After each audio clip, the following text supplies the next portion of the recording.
বাংলাদেশকে ধবল ধোলাই করে শোধ নিতে চায় ওয়েস্ট ইন্ডিজ। 2 বছর আগে সেই সিরিজে চোখের সামনে সবকিছু ঘটতে দেখেছেন সেই হোপ।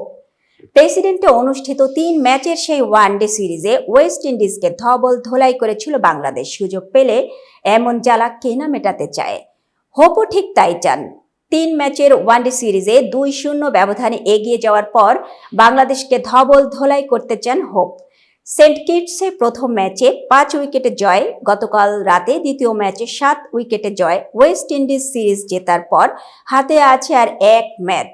বাংলাদেশের জন্য সেটি যেমন ধবল ধোলাই এড়ানোর, ওয়েস্ট ইন্ডিজের জন্য ঠিক উল্টোটা। সর্বশেষ 2 ওয়ানডে সিরিজেই বাংলাদেশের কাছে ধবল ধোলাই হতে হয়েছিল ক্যারিবিয়ানদের। তো সেই স্বাদটা এবার তারা বাংলাদেশকে ফিরিয়ে দিতে চায়। ওয়ার্নার পার্কে কাল সিরিজ জয়ের পর পুরস্কার বিতরণীতে সেই ইচ্ছা জানিয়েছেন হোপ। খুব ভালো লাগছে। পাওয়ার প্লেতে খেলোয়াড়দের কাছে উইকেট চেয়েছিলাম, যেটি তারা পেয়েছে। জেইডেনকে ভালো করতে দেখে দারুণ লেগেছে। আমরা সব সময় নিজেদের খেলা বিশ্লেষণ করি এবং বোলাররা যেভাবে ফিরেছে সেটাও দারুণ ব্যাপার। তবে উন্নতির জায়গা তো আছেই। আমরা সিরিজ জিততে পারছিলাম না, আশা করি 3-0 করতে পারব।